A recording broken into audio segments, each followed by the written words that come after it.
We've got a jam-packed show coming up today, covering rugby broadcasting, the Women's Six Nations, women's rugby in a general sense, and of course the URC and a roundup from rugby around the world. You know the drill, but if you haven't already, please like, share, and subscribe, and smash that notification bell. You can also check us out on TikTok, where we upload short form content all the time, and check out our Substack as well, where you get long read articles once a week in the Sunday Read feature. This week, we argued why a women's Lions team is not 100% Red Roses.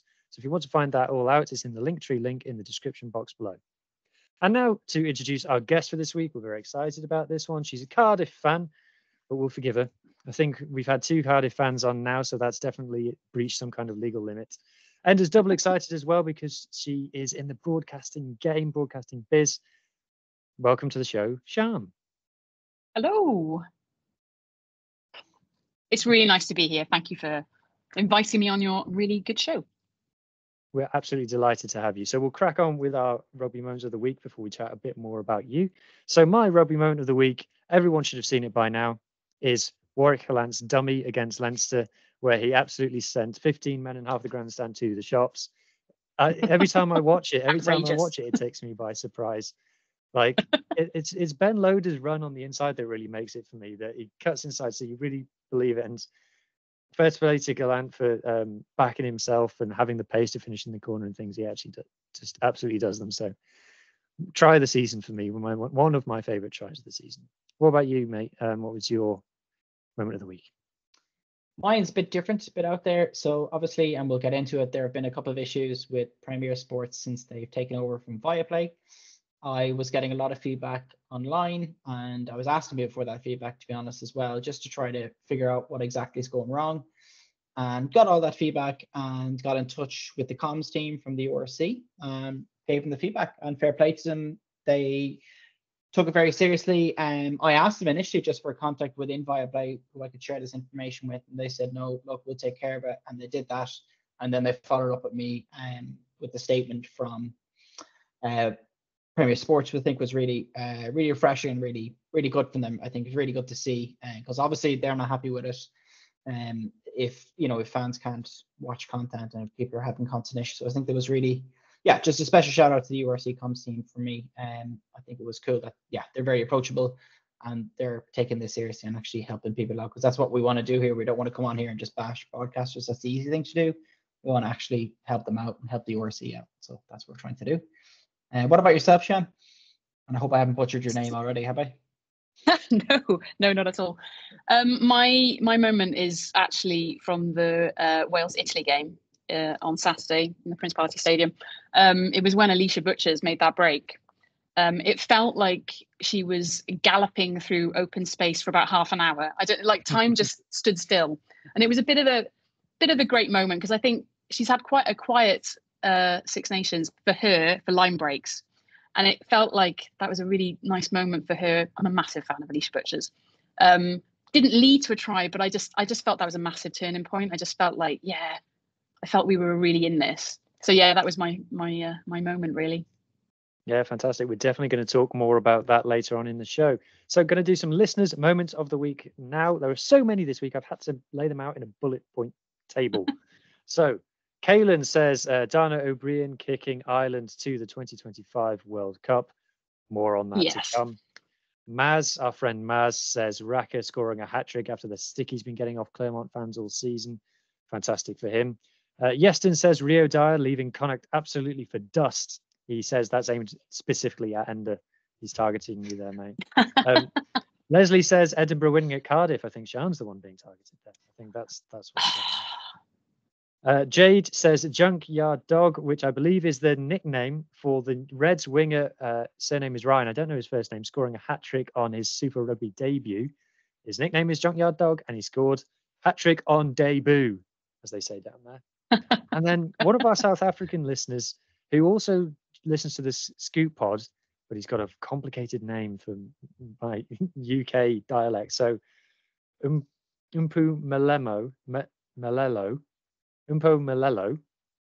I'm so sorry, mate. That's definitely wrong. Says targets me and says Sharks first try versus the Scarlets. He also listed a load of others, but we've mostly stated them. I think Crusaders getting a win was another one of his. Thank you for listening, mate. Right, let's get into the meat of the show. And before we talk about actual rugby that actually happened, we need to talk about rugby that we wanted to watch but couldn't. So we're big top 14 fans on this podcast, and there was a top 14 match on Sunday night, and Ender, people couldn't watch it.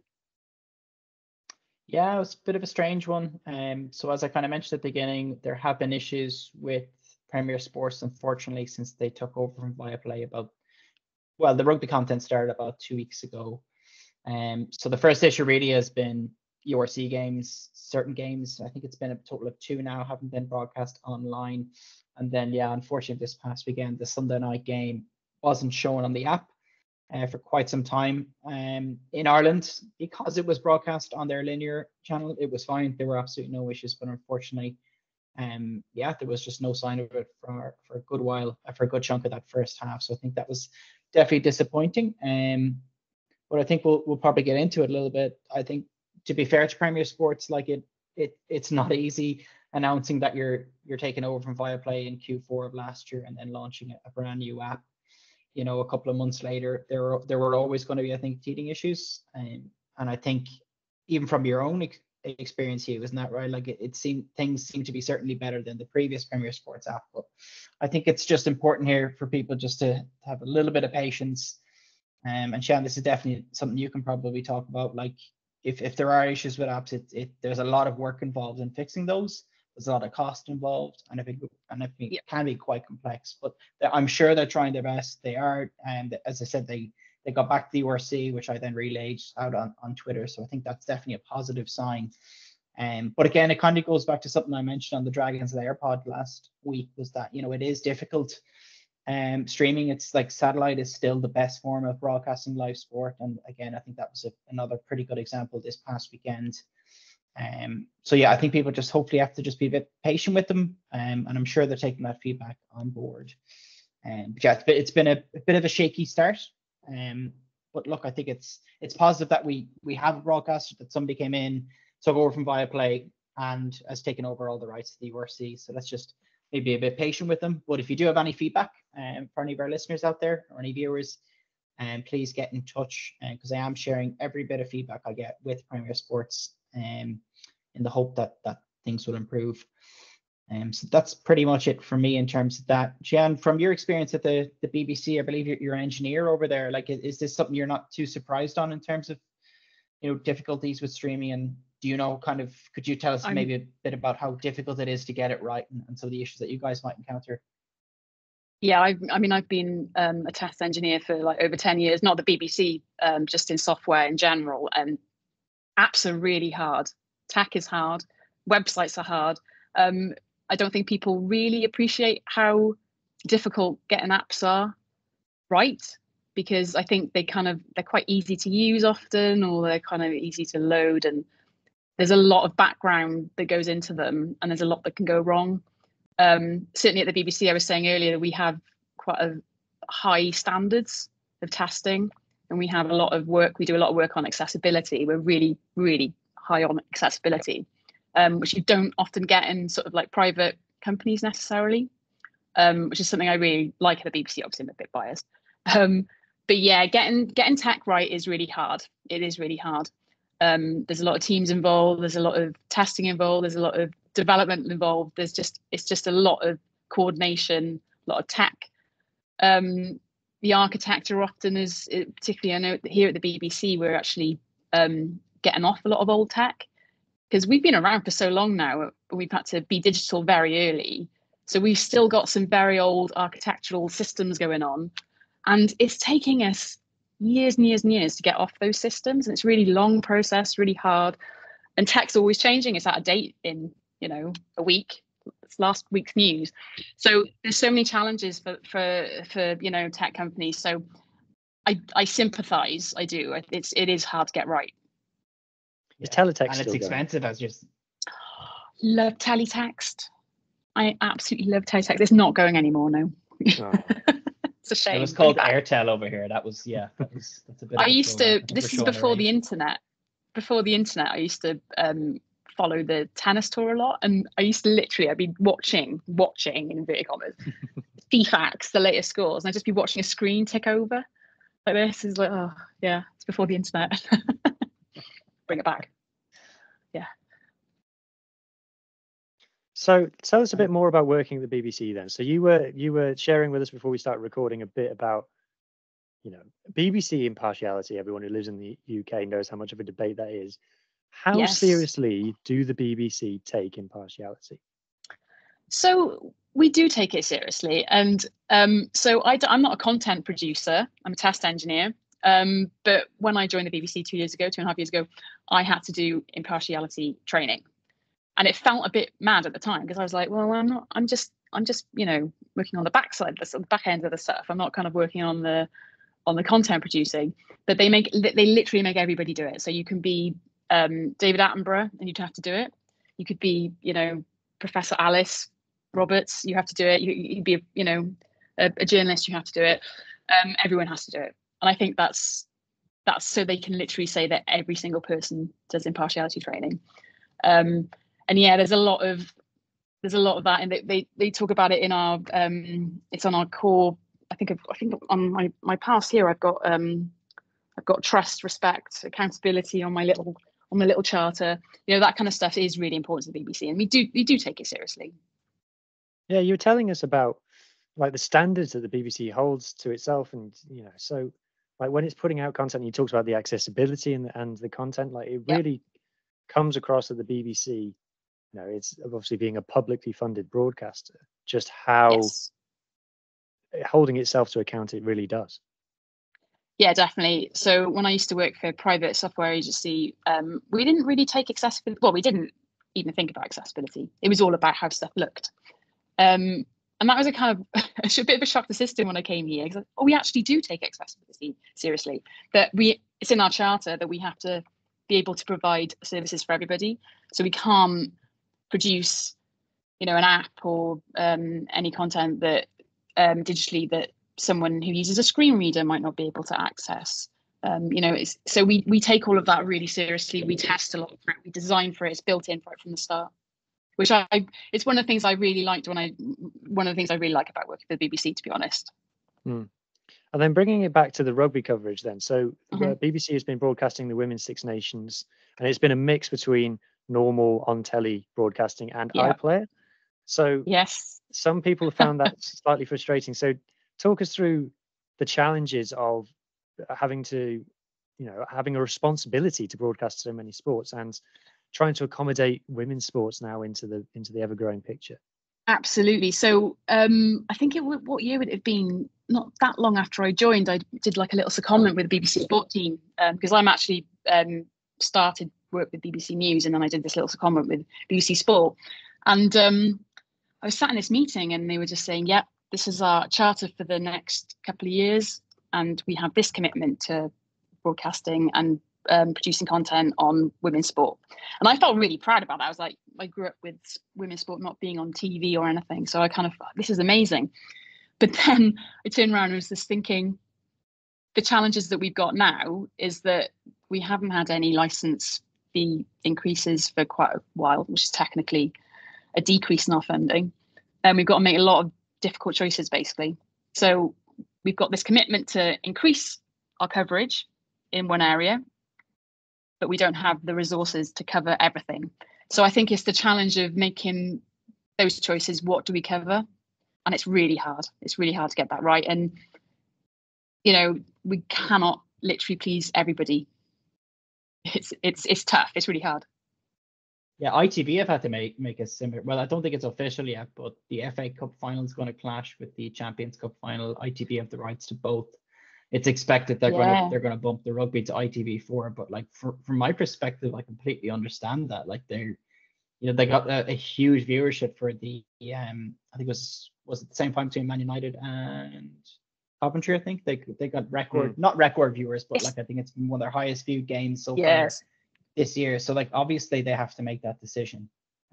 And like for me, like the main thing is it's still on free to air, but you can see, right? Yes. There's a commercial decision to make there, unfortunately.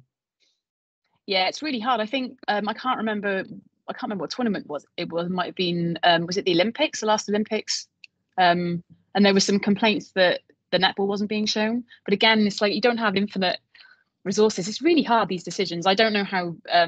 I wouldn't want to be that person making that decision half the time. I mean, I would just have all Wales matches on BBC One all the time, and then all the England fans would be complaining. But like, you know, I found myself in it myself. I was in Manchester. I was doing the Manchester Marathon on the Sunday, and I wanted to watch the rugby, but my hotel room didn't have iPlayer, and I wanted to watch the Wales game, and I couldn't. I was like, I've got it on my phone, and I was finding myself getting a little bit frustrated, and yet I know all the challenges that we have, and I know probably they probably thought, well, we'll put England on because it's a bigger audience, and all these kind of decisions to make. I wouldn't like to make it because you're going to annoy some people. So what's been your thoughts of the BBC's coverage of the Women's Six Nations so far anyway? And just generally, I think everybody in the UK who watches BBC coverage would say that the BBC's coverage of rugby is their favourite over everybody else. What do you think the BBC gets right that some unnamed other channels don't? It's a very good question. I mean, I am biased because I grew up wanting to be presenting Grandstand. Grandstand was like my favorite TV program in the world. I just loved it. That and Question of Sport. And I grew up with that. And it was kind of like the voices on BBC always felt really like comforting. I think I do think we have good presenters. I think we tend to have really professional presenters that know their stuff really inside out. I do prefer the BBC coverage, obviously. I don't know. I think it's I don't know, really. It's kind of just what you kind of expect is that quality, I think, that you possibly don't get for the other channels and the other broadcasters. I think the BBC, which is impressive given what a historic organisation it is, it keeps itself fresher in terms of the presenters and the pundits, especially. You know, I've ranted on this podcast publicly about ITV in the past. I don't watch TNT that much. And to be honest, with most rugby matches these days, I tune in. If the match is kicking off at 3 o'clock, I tune in at 3 o'clock. And I don't watch much of the pre-match or even the half-time, really. But there's something, I don't know, like I said, comforting about seeing Gabby Logan in her big coat, and you know that you're going to get a quality show. Yeah, Gabby's really good. She's just a pro. It's like I think it's not just rugby though. It's like Sue Barker's just one of the best broadcasters. You know, it's people like that, and I don't know. Yeah, it's familiar. It's that familiarity, hide and speak. I do think like the BBC gets criticised a lot for ticking boxes as well. They've only got so and so on because you know they're a woman or whatever. But I think that's a really good thing. I think they're much better now at having a lot more diversity on their presenters. And I don't understand why people complain about checking boxes at all. It's like, well, it's a good thing, you know? Yeah. Kids need to see themselves represented. You know, I used to watch TV. Very rarely saw women presenters. You very rarely saw women commentators on the rugby. I would have loved to have been a rugby commentator when I was a kid, but I never even thought I could do it. And whereas now we have it, you know. Yeah. I don't understand why people don't like that. But I think, you know, people criticize BBC for it, but I think we should be applauding them for it. I agree. Sometimes I watch other broadcasters again, and you're like, God, they've got 4 of the same man somehow, all stood next to each other. And yeah. now I find that jarring, rather than like some daft comment about the diversity. Now when everyone is the same, I'm like, oh, that's a bit weird. Yeah, exactly. Anyway, let's talk about actual rugby that actually happened. And we're going to start off with the Women's Six Nations. So England have won the Grand Slam again. This is their 3rd back-to-back Grand Slam. They have something like 29 consecutive wins in the Six Nations.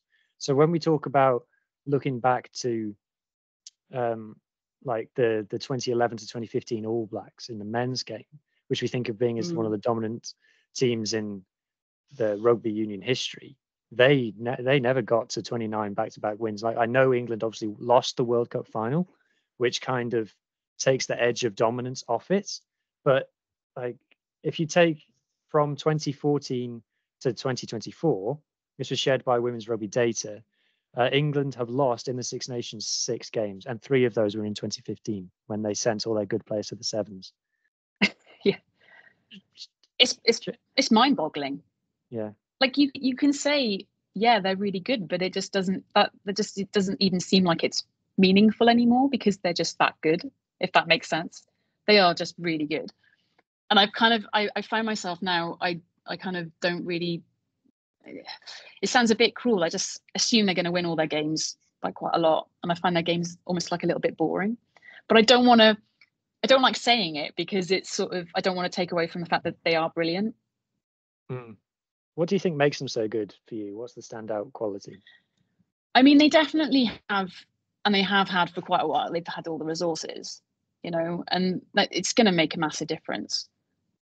I think I saw a tweet by the Rugby Queens, Scrum Queens today, when she was saying that I think they're going to be the first women's team to actually make money, and that kind of made me really sit back and think, look, we can kind of say, yeah, England, you know, they're really good, they've got all the resources and everything, but you actually need a strategy for that. You can't just kind of throw money at the side and then it'll just all happen. So I think that I think they've really nailed a strategy. I think they've looked at it like properly. They've really kind of said, right, this is what we need. This is what our strengths are. We'll do this, we'll do this, we'll do this. They've got good social media. They've just thought of every kind of aspect. Yeah. And I mean, it helps that they've got really good resources. They've got, you know, I mean, they had Brian Ashton going into the other day, didn't they? I thought, oh my God, like, you know, they've got all this kind of wealth of experience coach-wise as well. And they do seem to just have unlimited resources. And I think, you know, yeah, they're really nailing it right now. Yeah, and for me, it's the running of their back line that really sets them apart. If you look at like the line break stats, I think France have got the second most on 30-ish, and England have got over 60. It's such a vast difference. You've got obviously players like Ellie Kildun, Abby Dow, Jess Breach are all fantastic players, but from an athletic point of view, they just seem to have so much more pace than everybody else. Yeah, it's funny looking at the line break stats, because I was looking at that the other day, and it was kind of, I think Wales are on like 14, and they're actually on, I think they're obviously the bottom, but like England are so far ahead. Like it's just kind of it's yeah, they are yeah, they're real athletes, and they just seem to be faster than everyone and quicker than everyone. They've got props who can, you know, run fast, and you know, I always think of Sarah Byrne. I think she's injured this year, but like last year, like she's always popping up on the wing and like, you know, doing these underpass, like throwing the ball under her arm. She's a fantastic athlete. They've just got, you know, she's out injured and they haven't even missed her. You know, and it kind of blows my mind that they've got that much strength in depth as well. But I think this year, I don't know, I think they do seem to be playing better again this year. I think like they are scoring. They seem to be playing a slightly different style of game, I think. And you've got someone like Meg Jones, who's just like, they haven't, I mean, she's kind of not been mentioned quite so much, I don't think, but I think she's had an amazing tournament. Like, she's just incredible. Like, big shout out for her as well. She Cardiff Quins player, obviously, but when she was a junior. But, you know, I think, yeah, England are really, really good. And it not to take anything away from, I'm kind of like a bit bored of them being really, really good. I want teams to start kind of, you know, challenging them, because I do worry that the game, we've got all this momentum and the game is building and everyone's really excited about the game, right, you know, in a right way, and it's all really positive at the moment. But how long can that last when there's only one team winning? You know, are you gonna fill stadiums when they're just gonna win 50-0 all the time, 60-0? Yeah, definitely. Talk about that as well in the men's game, even the men's Six Nations, like Italy are always improving, but so too are the other teams. But that's such a good point as well on the, like, if they, whether or not they can keep that interest. But a really interesting piece by Fiona Thomas from the I think it was the Telegraph this weekend, or today actually, sorry, yeah. And yeah, they got huge viewing figures for this game. So that Grand Slam win versus France was the most watched sporting event in the UK last weekend, and there was a peak audience of what 1.9 million. So I think that's really good. positive. So obviously people are tuning in as well. So I think that's really good to see. So it's not just, and again, shows you how the importance of getting these games out on prime time, free to air television, not just I think that was a really good positive from the weekend. But from an Irish perspective, that's definitely one thing I worry about is just the gulf in class between Ireland and England. And English obviously is going to keep getting better. And then just touching on that to hear that there are getting some of that money back, like I think that's a good thing as well, because it's not just a case of throwing money at it, because like that's unsustainable. And we've seen this in the Prem last season. Look at all those teams. Like you can't just, it has to be the revenue generated there. I think so. Again, like it all seems very positive to me. From an English rugby perspective, from an Irish rugby perspective, maybe not so much, but it seems that things are improving. But I was really kind of blown away by those viewing figures, and brilliant to see. Yeah. Shall we just talk about Ireland's there then? So finished a historic, well, not historic because they've won the Six Nations in the past, but a massive turnaround from last year. Rock bottom of the pile last year to, as we said before, Dana O'Brien kicking them to the World Cup, qualified for the World Cup outright, WXV3 to WXV1. And I mean, no one saw this coming, did they? I don't think so, no. And again, I've touched on this probably in the last pod as well. When you consider where, there's been a lot of praise for David Nucifora, well, from certain quarters of Ireland, maybe not from Munster, but in terms of Ireland's success Munster from a men's claim. perspective. Like Irish rugby has gone through a very, good couple of, I'd say 2 decades now of a lot of success and consistent form and great provinces. But obviously the massive caveat there has been, especially in recent years, because I know he said they did have success previously, but women's rugby seems to have fallen off a cliff. And to see a result like this and getting third, I think it is massive from that perspective. Huge. And it's getting there's interest in the sport as well. Like it was a great crowd in Musgrave Park a couple of weekends ago. Like, so there's definitely that interest there as well. And I think people want to get behind the Irish women's team as well. And they do have some genuine superstars, which I know you often touch on. Yeah. So I think it all seems positive. It isn't like it's certainly not where it should be, but thankfully it's going in the right direction, and it hasn't been at the cost of the men's team or anything. It just shows you can, if you put the funding and the resources in there, results will come on the pitch. And that's certainly the case for the English women's team anyway, as we've touched on. But definitely a positive from an Irish rugby perspective. Yeah, fastest ruck speed in the tournament, Ireland, and also Dana O'Brien again. She's getting a lot of mentions. Very good goal kicking, which is still like a slight weakness in the women's game. Is the goal kicking is brilliant. It is getting better. I think the standard's getting much better though, and I think each year it just seems to be getting that much better. So I think that's one area that's really the speed of the improvements made is huge, really, and I think that's professionalism, definitely. I really enjoyed Ireland's tournament. Actually, it was hard. I mean, don't get me wrong, the Wales game was hard. I had a nervous breakdown during that game. It was not fun for a Welsh fan perspective, but I really enjoyed seeing them. I think, obviously we know they've had a really tough time of it, and they had a bad year last year, particularly. And I love an underdog story as well. And it was I really enjoyed watching Ireland play this year. They've been great, really, really good. Some fantastic performers. Yes, Sam Monaghan, absolutely fantastic. Oh, I love Sam Monaghan. She. Not to talk about Wales, but I think sometimes Wales have really lacked like a leadership. And I've watched Ireland and I was thinking, oh God, I was kind of like thinking we kind of need a Sam in our team right now. Yeah, and then you got Aoife Wafer as well, absolutely fantastic, and the halfbacks like that I've spoken about, just really exciting. And I think they've really managed to use that sevens program to themselves. I think they got the most out of the Celtic Challenge than any of the other nations. So let's switch to Wales now. Before the tournament, the talk was, can we challenge France? And by the end of the tournament, it was, can we sneak a win at home to Italy, which we managed to do in the end. You were there to talk us through first your experience going to the match. It was about 10 or so thousand at the Principality. So obviously 10,000 as a crowd, but it was a record crowd for a standalone women's game in Wales, although it's played in a 70,000 seated stadium. So Harley was there and he said it felt a bit odd. What was your kind of experience? Well, that's interesting you say that, because I felt a little bit odd. It's a fantastic stadium, but when you have 10,000 people in a stadium that holds 74,000, whatever it is, it felt a little bit strange. It did feel a little bit strange, I've got to say. Like the atmosphere, I felt a little, you couldn't really sense the same atmosphere as if we'd had 10,000 people in Cardiff Arms Park, which exactly.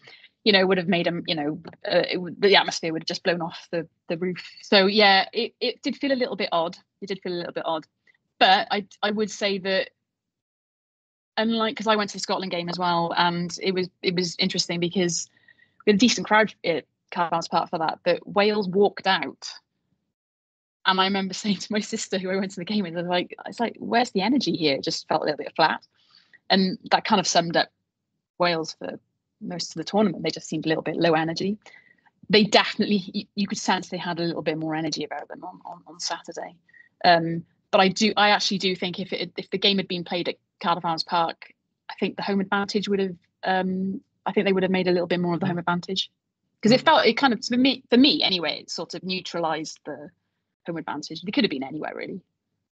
Yeah, I think Parc y Scarlets would be a cool venue. It's only just popped into my head for Wales women, because that's a 15,000 capacity.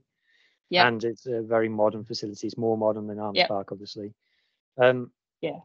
But speaking of the actual performance on the pitch, we saw the scenes of Johan Cunningham, who was obviously under a lot of pressure after this game. The players celebrating him, but not just focusing on the Italy game, but generally across the board for this Six Nations. Yeah, I think we have to talk about it in terms of what's gone wrong. So what kind of, in your opinion, are Wales missing? Yeah, I feel like it's not one thing. I think there's several things that's kind of, I don't know if to say going wrong, or it's just not hitting the mark. I got to say, I did feel, so we had a bit like Ireland this year in a sense. We had a really good year last year after, some difficult times. But I always felt it was kind of a little bit built on sand. I knew that this year was going to be really hard because expectations were going to be so much greater. They'd been longer under contract and been professional. So I always thought that this year was going to be hard. They came out, like I said, at the Scotland game, sort of with no energy. And Scotland wanted it more. We could have won that game. It was a pretty close game in the end. Scotland definitely wanted it more. Definitely. Our attack looked really flat. It just had no kind of energy, or no, there was just nothing to it. And we've had this before. We had it last year. Our backline aren't exactly cutting edge. one try by a winger in the last 12 months. Yeah, and that's a concern. That is a concern. But for some, this year it felt even worse again. I think we're probably quite an easy team to play against, because they just knew that we were going to give the ball to Celia. The three try scorers as the starting front row. And when I saw that, I wasn't able to watch the game, but when I saw the try scorers, I was like, that's predictable. Yeah. If I had to say who's going to score tries for Wales. Exactly. But we are predictable. So I think Scotland really did their homework, and I think Ireland really did their homework, and obviously England did. So I think, and France obviously. So I think Italy are probably not, have kind of gone a little bit backwards as well. I don't think Italy are as good as they probably were in previous years. But yeah, there was a lack of idea. It felt like we had plan A, and we didn't have plan B. Not that dissimilar to the men in a sense. I often feel we kind of don't have that second gear that we can go into. So I think there was that. I think there's a lot of that sort of like, it looked at times like we hadn't played with each other, or we hadn't been training for very long. It looked like they were rusty. It looked like there was something they're missing. And I do think that there were many times when you just felt, where's the leadership? There's no one kind of, talking to players. There was very, when you were there on the pitch, like the end of the Scotland game, Sian Jones got criticised for kicking the ball out and everything. It's like, okay, it's her first cap and she's inexperienced. Her teammates, she took the ball back and she was obviously going to kick. There was time, for a player, one of the players, to be like, "Don't kick it, don't kick." There was just Exactly. there was just a lack of communication. There was just none. There was like, yeah, it felt weird. It felt a bit odd. So there's like a weird atmosphere going on. And the Island game, they looked like they'd never met each other. I mean, it was just bizarre, really strange. It was as if they just hadn't been training. And I don't, it's, I don't know whether it was complacency. They were talking before the Island game about, oh, we just need a bonus point. We're up to third and all this kind of stuff. It's like, hang on, it was kind of. I think there's a big complacency factor to it. I think possibly there is, and you've got to say that's a lack of management. You need and leadership. You can't. They are professionals now. We can't. You can't just go into a game without doing your homework. You've got to have your plan A. You've got to have your plan B. And I think that they obviously thought that they were going to do better than they have done. And that's a bit disappointing, I think. Yeah, there's a bit of a. I'm going to contradict myself a bit here because I said it complacent a second ago, but there's a bit of a culture across Welsh rugby, whether it's pathways, whether it's the men's regions, whether it's the men's national team, of excuses. And when they're coming out and talking about, oh, we haven't been professional that long, and we haven't got the pathways, blah blah blah. I'm like, well, that's the truth for 4 out of the Six Nation teams. Like Scotland have been professional for less time than us. Ireland, we know about their issues. Italy, they've got challenges when it comes to where their player pool comes from. Yeah. So why are we going backwards compared to these? We should be comfortably ahead of these. So it's frustrating. Yeah, it is frustrating. And sometimes you kind of like, I can't quite work it out. And I changed my mind. And I was a little bit it kind of annoyed me a little bit that they were coming out and apologizing. I know that they don't want to. They're not going to want to lose a game. They're not going out there to lose. They want to win, And they were. I think Georgia Evans came out and was apologizing, and I felt like we don't really want an apology. You just got to come out and kind of take a bit of ownership and just be like, yeah, we need to do this. Yeah. What? It just felt a bit strange to come out and apologize. It felt a bit like something that they would have done like a few years ago at the men's game, sort of like early 2000s. It kind of just felt a little bit amateur-y. It's never good when the open letters start coming out. That's always a bad thing. No. I want to end on a high with Wales. Though one player that I want to single out who has been absolutely phenomenal all tournament is Alex Callender. He is the best. Al-Cal. Look at me, I am the captain now. Vibes. Definitely. I'm definitely a member of the Al-Cal is awesome bandwagon. Yeah. She is just an incredible player. She has the heart of a lion. She has the roar of a lion. I think she should definitely be captain. I would make a captain instantly. I think she can inspire a team, I think. We do our Substack, and we got a new subscriber, and I won't read out the full email address because then everyone will have their email address, but their email address began with a calendar. So Alex, if you're listening, not a calendar. No, spelt as in, because it happened after we put out the content about women's Lions, and Alex Calendar is named in that. So if Alex Calendar, if you are listening, we think you're great. Yes, we do. I think, just to say about like Wales is a bit doom and gloom. I actually think like Saturday there were a lot of positives to take from the game. Like I think they looked a lot more energetic. They just looked really up for it. There's been like players like Georgia Evans, I think, has played really well in this tournament. I think Cecilia is just an incredible player. Shaky George, I thought, like she stepped up and took that kick at the end, and I know it was like an easy kick, blah blah blah, but like it takes a lot of balls to do that after stuff that's happened. So I think there's a lot of positives to take, I think, from that game. Wales have underperformed. We're a better side than last, I think. That's the thing. I just hope that people don't go, oh, phew, we won a game anyway, so everything's fine, and kind of move on. Anyway, so just to wrap up the women's rugby chat then, so there was another women's rugby match that happened down south, a big match. It was the Super W final, and the Waratahs beat the Drua. Drua, I think, were 2 times champions going into this. 50 points to 14, big old win for the Tars. But I've seen a little bit of them, not tons, a little bit of this season, and they looked pretty sensational, to be honest. So it's very exciting for Australian rugby. Nice.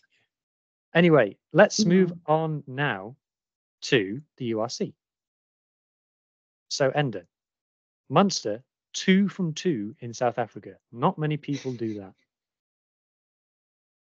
Yeah, this was not a good weekend for my Super Group predictions, let me tell you. I was just really impressed by Munster. It just shows you like what teams can achieve when they've got their full squad. And that's the reality of it for me. Like, Munster have a really good core of players, and a lot of them are bloody well fit at the moment. And I think that's been reflective in those 2 massive wins.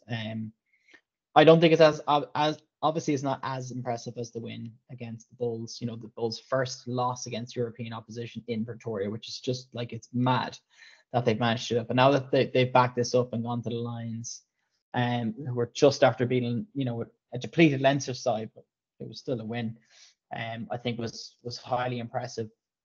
Nobody saw this coming, and it really does bring up this conversation that, you know, well, it's also a reminder to people that they are the reigning champions. I don't know how the format is, or like if Leinster, I think, you know, if Leinster say go all the way in the Champions Cup this year, if there could be a repeat of that semi-final. We can probably get into that when we discuss Leinster next. But for me, this was a reminder that, yeah, Munster will be there or thereabouts towards the end of the season. And they absolutely thoroughly deserved it. Like that Lions team again, like as AP, or one of our previous guests, said, you know, like, this has been a squad that's been together. Like, they're a very consistent team, especially in terms of selection. And that's probably why they are where they are, and they've been playing pretty well. So I think, again, that just shows how much of a good win this was from Munster. And again, yeah, just pretty surprising. Like, not many teams do that. But I think it shows that Munster are going to be there. And for me, they're one of the favourites, if not the favourite, I think, for the title after those 2 wins. Because that's something else for me. And unfortunately, I'll be going to it, but with like Connacht, they're thereabouts in terms of that top 8. But if you look at Connacht's last 3 games, 1 away to Leinster, and then 2 also away to Munster, a game which I'm going to went to last year, wasn't so good, and also the last home game at the sports ground as we know it, or the Dexcom Stadium, we used to call it, and that game is against the Stormers. But yeah, I really think, yeah, this Stormers season, are going to send their box very as well. disappointing. Yeah, they are. They've opened. I love that from John Dobson as well. He said it, and he's always he's so refreshing when he talks about, like, whenever you hear about the South African teams, whether it be in the Challenge Cup, the Champions Cup, or the URC, the negative thing that people always talk about is the travel and how it takes its toll, blah, blah, blah. And Dobson always just comes out and says, look, we just embrace it. We love traveling. It's a great way to bond. And I love that just positive approach from him. Like, it's an issue, obviously, but he just embraces it. And I'm sure, like, a lot of those teams, like, if there is that right mindset, like, it's probably a great thing. Traveling down and like a massive, squad building exercise, just like Munster. I'm sure those 2 wins now are going to stand to them towards the end of the season, which we're pretty much at now, right? Like, what, 3 rounds left, regular season rounds? Which really impressive. What did you guys think? Did you see it? Did either of you admit that you saw this coming, or like 2 wins? Not really. Not really. I'm a bit in, to be honest, lately I'm just a bit in awe of Irish rugby, particularly from a Welsh point of view. When the Celtic League first started, way back, the Irish teams didn't do very well. I remember Cardiff thrashing them a lot of the time, and I think was quite a long time ago now, but the turnaround now is amazing. Pretty much Irish rugby is nailing it, a bit like the Red Roses. Really, just I would be so happy if Cardiff were anywhere near as good as like of Munster. It's kind of beat the Sharks 35-0 that one time. You can catch you guys to say that on a podcast and talking about Cardiff and South African rugby. Yeah. Oh yeah. Oh, Yeah, But for me, the Munster absolutely nailed the game plan. With the Sharks, they love to score on the counter attack. So how do you stop them counter attacking? Let them have the ball. You can't counter attack if you're just attacking. And Yeah. Munster, I think, however many tries off, hardly any carries, 80 something carries. Zebo out here moving like Zidane. Like, it's just, I think it just shows what taking it seriously can do for you. Yeah. Speaking of someone who's being accused of not taking it seriously at the moment, Ender, is Leinster. People were Googling their team that they put out against the Stormers. I've never heard of these people. What do you make of it? Are Leinster disrespectful to the URC, or are they just arrogant? Nope. They're neither for me. Like, you earn, I think, that decision that they were able to make by bringing in not necessarily an experienced squad. Like, if you look at a lot of the players on that team, like a player like Rhys Rugg, he's got a hell of a lot of Leinster caps and a good few Irish caps, to be honest. But I think, like, look, yeah, we all love the URC, especially on this pod. We're all advocates of it, and it isn't a good look necessarily when you see a depleted Leinster team put out like that, and lose 2 games pretty heavily. But I think they've earned that decision, or that, that decision to take that gamble or whatever. I think because of where they are, and they were, like, I know now Glasgow, I think, are 4 points clear at the top of the log, as everybody likes to call it now, the table, I should say, in my traditional sense. But yeah, just it's I think they've earned that right to do that, and whether or not it's the right decision. It wasn't the right decision last season when they lost semi-final to Munster. It backfired hugely, and that's why, especially after that first loss as well, in South Africa, people were thinking that maybe that they would put out the youngsters, and like it's yeah, I'm not even touching my computer. Yeah. It's just, I think it's not a good look, but I admire them backing their youngsters and giving them that time.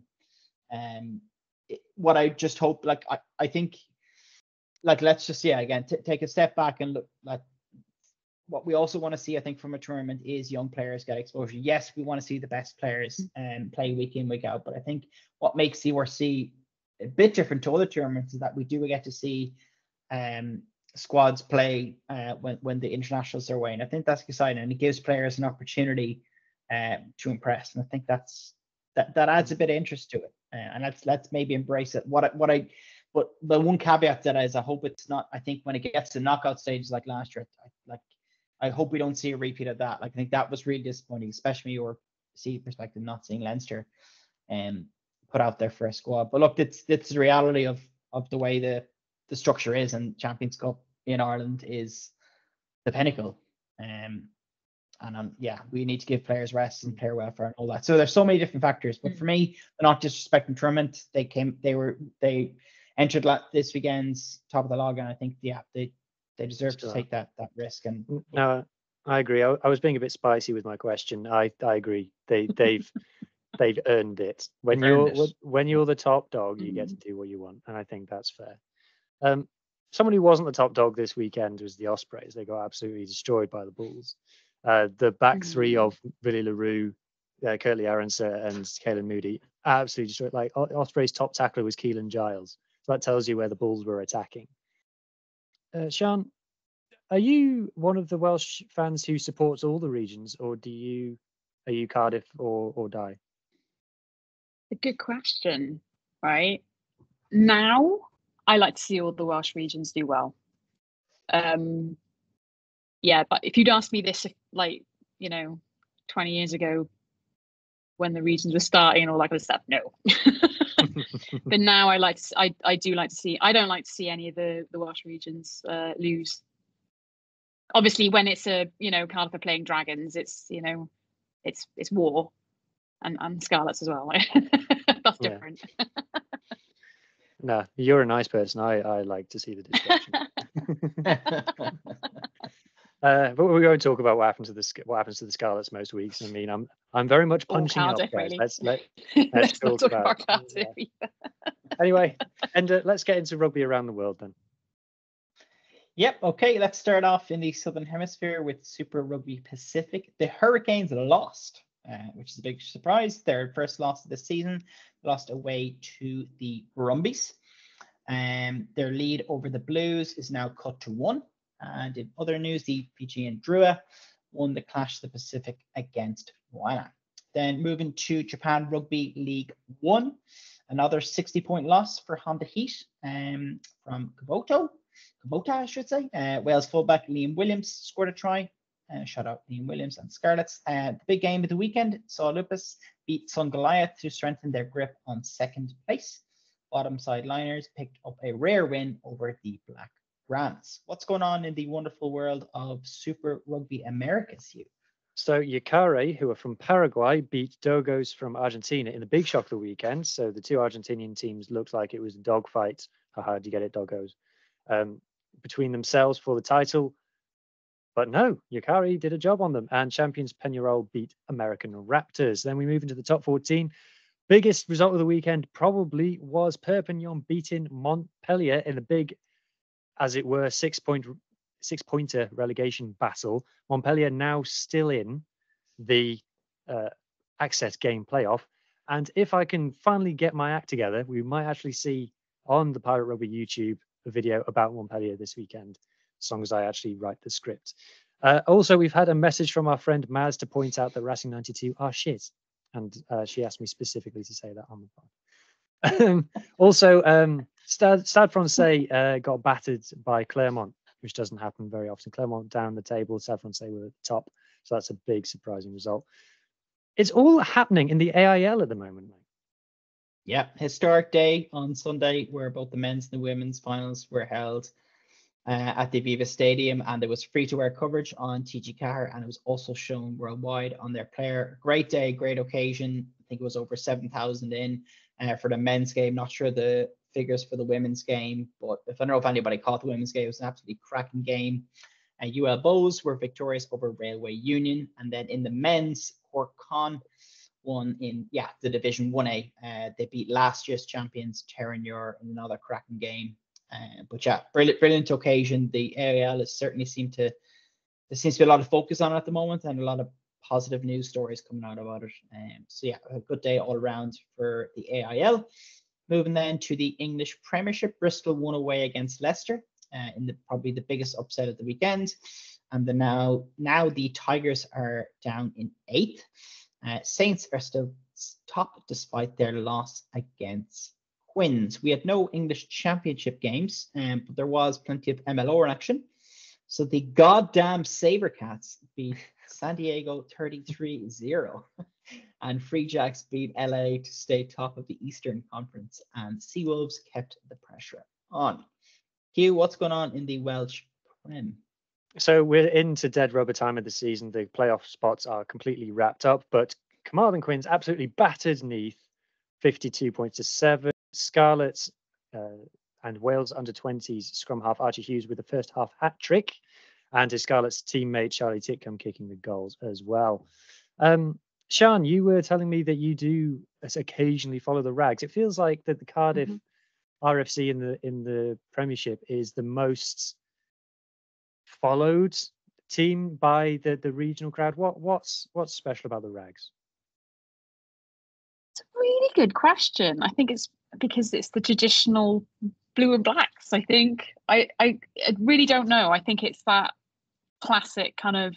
I think there's a lot of diehard Cardiff fans like me who remember going to see the blue and blacks, and we still have that. That to us is almost like the old Cardiff. Yeah. Do you know what I mean? There's a bit of romance, kind of that old kind of blue and blacks. Beautiful. Yeah, definitely.